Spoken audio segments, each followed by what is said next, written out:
Valters, skatuves vārds ir Rots. Mūzikā es principā esmu visu dzīvi tādā ziņā, ka es dziedāju koros un deju kolektīvos, tautiskajos dejojos. Pamatskolā man pat bija iespēja orķestrī skolas spēlēt, kur man skolotāji iemācīja basģitāru spēlēt un bez pašmācības ceļā bungas vēl varēja apgūt tajā skolā. Tā kā kaut kā tas visu mūžu man nācis līdzi, bet tā nopietni savas pirmās dziesmas es sāku pats taisīt 2017. gadā, 2018. gadā. Sanāk, tas ir tagad 8 gadi, jā, 8 gadi. Tavam albumam, tavai zināšanai man viss ir labi. 27. martā palika 1 gads. Vai gada laikā kopš izdošanas tev ir radusies vēlme kaut ko šajā albumā mainīt, vai tomēr jūties ar to pilnībā apmierināts? Priekš tā, kas tas albums ir, manuprāt, mēs izdarījām to, ko es tā kā gribēju. Protams, tā skatoties tagad uz to no kaut kāda šī brīža spektra, ir kaut kādas lietas, ko noteikti varēja tā kā, vai nu labāk pateikt vai izdarīt, bet tas bija tas, kāda tā sajūta bija, kad mēs studijā kopā ar Presetu taisījām to. Un es domāju, ka es gribēju to, ko es gribēju pateikt ar to albumu. Man liekas, es neko nemainītu viņā, jā. Kura no sadarbībām šajā albumā ir tava mīļākā? Ar Ozolu noteikti. Tāpēc, ka tas arī tāds bērnības, viņš man liekas Latvijā bija tāda pirmā superzvaigzne, kas man radarā parādījās. Un tad tas tāds foršs, tas bija tā ļoti interesanti arī tas, ka, cita paudze, viņš tomēr taisa mūziku 2-3 reizes ilgāk, un kā mums tās skaņas, tas nav īsti tas tipiskais Ozola, man liekas, skanējums, kas mums ir slīd vakarā, un tāpēc man bija ļoti interesanti, kā viņš bija iestām. Jā, viņš nereāli izdarīja, tā kā ar Ozolu noteikti.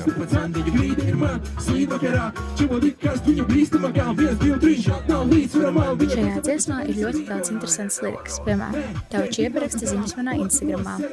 Tu esi diezgan aktīvs Instagram platformā. Kas ir trakākā lieta, ka tev ir kāds uzrakstījis? Oi, Dievs. Es nevaru, man liekas, teikt. Tādā ziņā. Tas nav. Jā, visādas lietas, ko tev nevajadzētu internetā rakstīt svešiem cilvēkiem, manuprāt. Tas interesanti, man liekas, tāda. Bet ko es varu padomāt tādu, ko es varu pateikt? Protams, braukt ciemos, palikt pa nakti. Man meitenes ļoti bieži sanāk, ka raksta, bet tas ir vispār crazy, man liekas. Bet čuvaki rakstā, lai es braucu viņiem uz skolām. Čuvaks man kaut kad rakstīja, man liekas, eksāmena laikā. Kaut kādā, nezinu, toaletē vai kaut ko. Es nezinu, cilvēki tādi inčīgi ir, jā. Tā kā, jā, es nezinu. Man notifikācijas tāpēc ir izslēgtas, un es lielākoties Instagram izmantoju, lai pats muļķotos un tā kā nodot saviem klausītājiem ziņas tālāk. Es pats cenšos tā kā tajos DM-os mazāk skatīties. Bet visāds interesants lietas. Lielākoties jau pozitīvi, kad cilvēkiem patīk un tā tālāk, tas jau viss ir forši. Bet ir kaut kādi atsevišķi gadījumi, jā.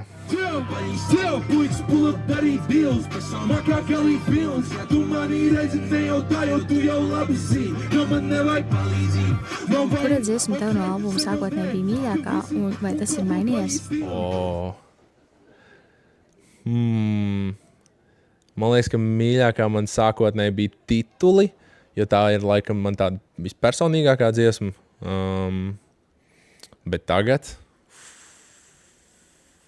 es kādu laiciņu neesmu klausījies. Tīrs rokas. Ļoti fana dziesma. Tāda forša. Es vienmēr jūtos labi dzirdot to dziesmu. Tā kā tīrs rokas, jā. Jā, kāpatā man šeit, man sūra piedīgi vairāk šis un nevajag tos, jā. Man mamma teica, vienmēr turēt tīrs rokas, es tīrs savus rokas. Vai pirms albuma izdošanas tev likās, ka dziesma Man viss ir labi būs viena no veiksmīgākajām dziesmām albumā? Man nebija nekādas tādas milzīgas ekspektācijas, bet, ja mēs runājam par to, kas varbūt kaut kādus klausītājus vairāk varētu uzrunāt, tad šī noteikti bija viena no tām, jo, tīri tāpēc, ka sadarbības ziņā Viesuls, Marko, mēs tā kā manuprāt, es uzskatu, ka no mūsu reperu paudzes divi no talantīgākajiem, kas mums šobrīd ir vispār, un super, un tas vienmēr izraisīs interesi, man liekas, no klausītājiem. Un es pats arī diezgan ok repoju, tā kā man liekas, ka tas kombo, kas mums ir, un tas tas tandēms, kas mums ir, jo man tie džeki arī vienkārši ļoti patīk pa dzīvi, un man ir viegli ar viņiem, un kaut kā viss tā kā ļoti organiski ar viņiem notiek. Jūs visiem viss ir labi? Ok, tad malcam. Pats jau rokas gaisam. Rokas, rokas, rokas, rokas, rokas, rokas, rokas, rokas, rokas. Nedaudz vēl uz žāvām otro dienu. Ņemot vērā arī to, ka tas ir Anša beats, tas ir no Rieksta armijas leģendāra atsauce uz jau klasiku, kas Latvijas hiphopā bija no stūrakmeņa tā kā licējiem, kas ir Ansis, Edvardi un Arčijs.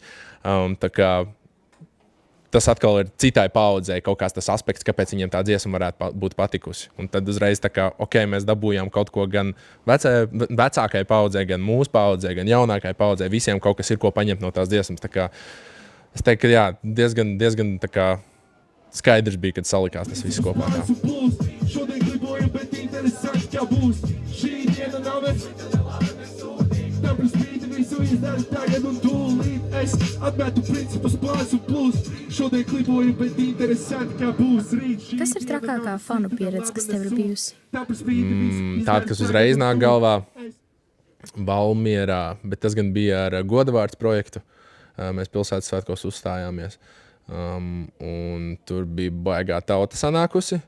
Un mums no tās sajūsmas metā ar visu kaut kādām lietām. Uz skatuves meta visādas lietas. Un mums metā, čuvaks iemet ar savu Jordanu vienu, mums uz skatuves uzmeta, mums metā ar kodu kalkulātoru, mums metā ar ūdens pistolēm, mums metā, lai mēs varētu šaut kraudā.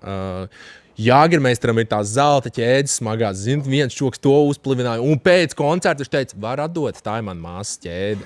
Tas ir crazy. Telefoni tur bija, un čuvaks pienpaku uzmet arī. Jā, viņš uzmet pienpaku uz skatuves, un tas bija tā ļoti interesanti. Tas pūls bija tik liels, ka mēs stundu nevarējām tikt ārā, un beigās mēs no backstage, kas bija tāda uzbūvēta telts, mēs pa apakšu izlīdām caur telti un pa tūms pāri laukam skrējām, tāpēc, ka cilvēki tik ilgi gaidīja mūs toreiz, bet tur bija neiespējami ar visiem nobildēties, jo cilvēki tur bez mazāk gāzās riņķī, lai tur grib tikt pie bildes, un tas bija tāds trakais. Vai tev ir bijis tas saucamais I made it moments? Jā, pirmajā palādījumā, kas mums bija 2023.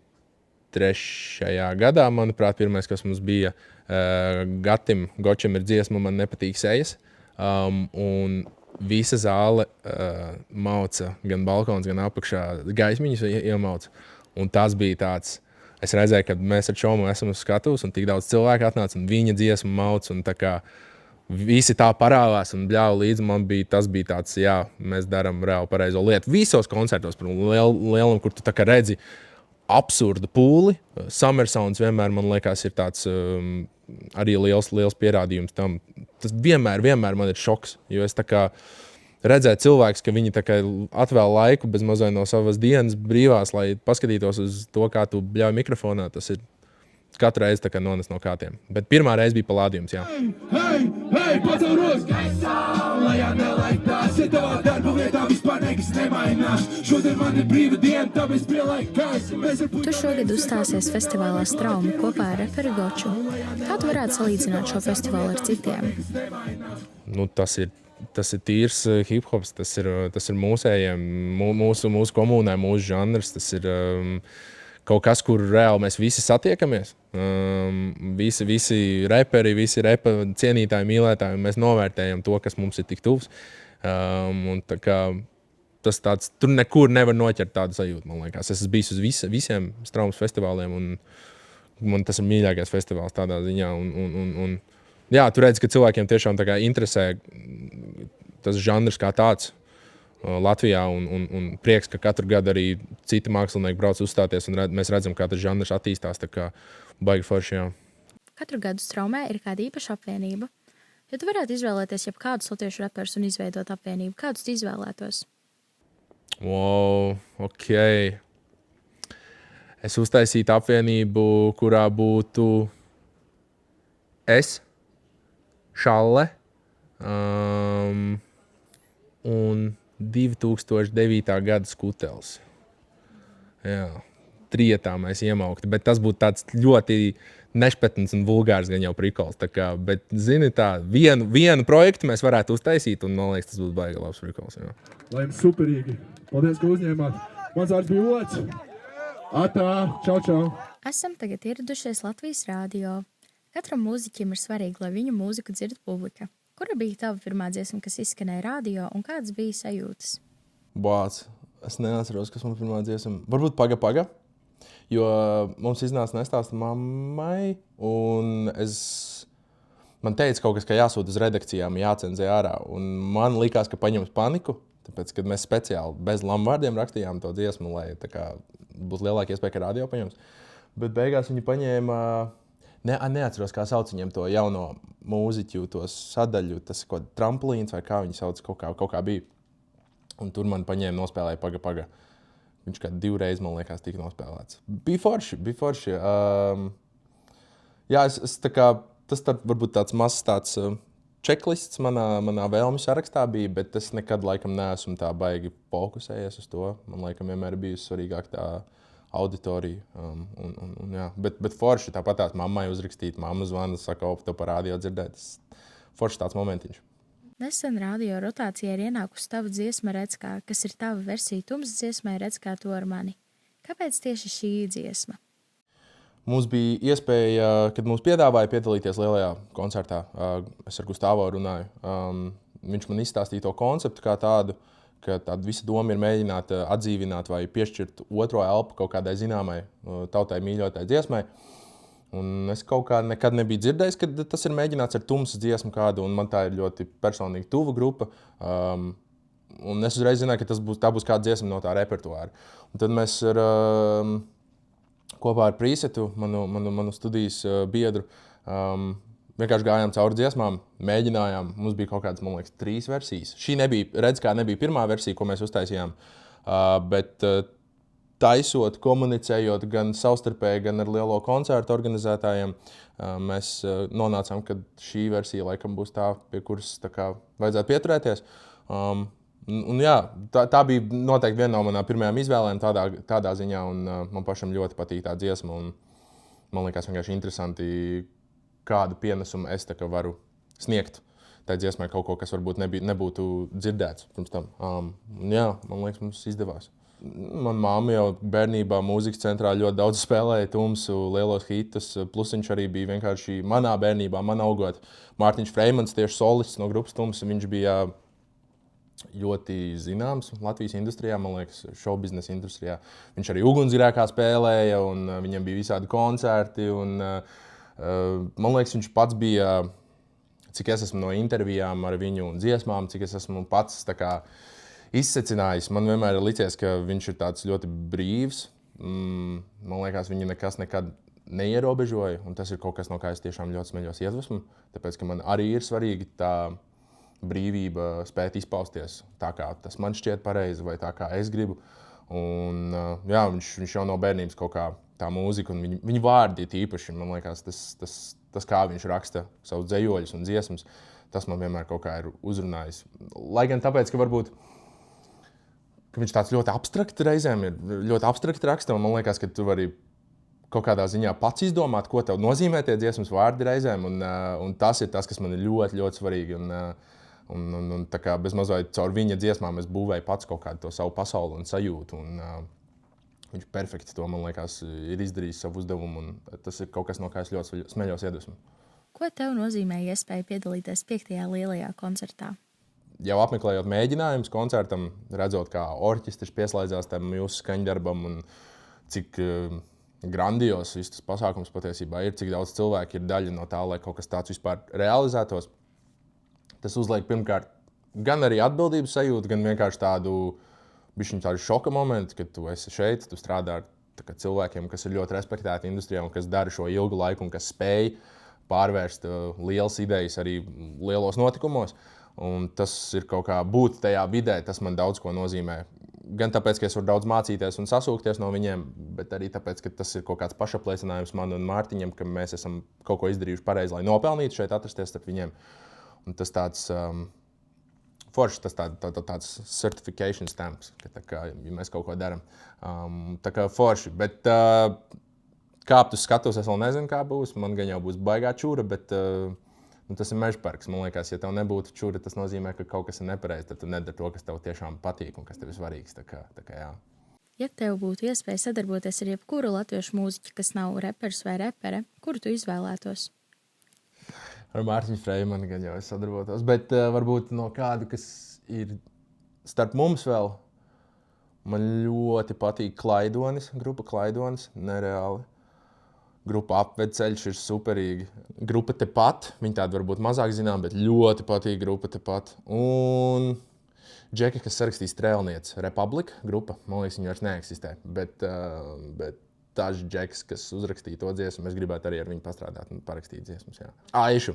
Es nezinu, viņi, manuprāt, arī tāds cilvēks, kas saka, jau kopš manas bērnības ir cilvēks, kas ir rotējis un cilvēks, kas ir darījis dažādas lietas. Man pirmā saskarsme ar Aišu ir vispār, man liekas, man bija 9 gadi, viņa kaut kādā teātrī, bērnu teātrī spēlēja, bija tāda izrāda par suni Pafu vai Pifu, neatceros, un viņa bija tas suns. Un jau tāda, man liekas, tas nereāli. Un jā, arī viņai ir Opus Pro dziesmas, kas viņai ir, un viss pārējais. Viņai balss ir nereāli spēcīga. Un man liekas, arī, protams, ļoti skaista sieviete. Bet, ja mēs sadarboties, es gan jau būtu nosērts, es nevarētu pastrādāt un padomāt gan jau. Bet superīga sieviete, jā. Kas tavuprāt ir lielākie izaicinājumi reperiem Latvijā? Man liekas, mēs esam ļoti pateicīgā laikmetā priekš reperiem Latvijā tieši. Varbūt tas ir tāpēc, ka tā latiņa tiek celta un tā kvalitāte paliek labāka un tās iespējas ir lielākas. Principā mūsdienās tas nav kā agrējos 2000-ojos, kad tev ierakstīja dziesmu. Lai ierakstītu dziesmu, tev vajadzēja veselu virkni ar darbībām. Tagad tev principā vajag portatīvo datoru, kaut kādu sliktu mikrofonu un tu jau vari ierakstīt savu dziesmu. Tā kā es teiktu, ka varbūt tās lielākās grūtības ir... Es jūtu, ka mums varbūt veidojās mazliet tāds mazs pārsātinājums tieši ar repa māksliniekiem, jo tagad tas ir krūti un cilvēkiem daudziem gribās repot. Bet man liekas, ka varbūt uztaisīt kaut ko, kam ir kaut kāda pievienotā vērtība, kaut ko, kam ir kaut kāds svars, kaut ko, kas aizķer cilvēkus. Man liekas, tas varbūt ir lielākais izaicinājums. Bet man tādā ziņā atkal tas ir pateicīgs moments, jo es savu mūziku cenšos veidot pēc iespējas autentiskāk. Līdz ar to man nav īsti jāiespringst par to, ka es gribu kaut ko pateikt, jo es vienkārši rakstu to, kas manī ir iekšā. Un, jā, bet es domāju, ka uztaisīt kaut ko, kas vienkārši šajā īsajā attention span laikmetā noķertu, man liekas, klausītāji. Tas ir tas grūtākais, man liekas, bet pagaidām ir diezgan ok. Jā. Tu savā Instagram storijā 2020. gadā ieliki, ka tu apsoli, ka tu drīz kaut kas būsi. Vai tu tagad jūties tā, ka tu esi tas, kas tu vēlējies būt visus tos gadus atpakaļ? Man jau liekas, ka es vienmēr kaut kas esmu bijis. Man liekas, ka mēs vienmēr esam, nekad nav tā, ka mēs esam nekas. Mēs varam tā justies, un es arī tā jutos toreiz, un es bieži jūtos arī tāpat tagad. Bet,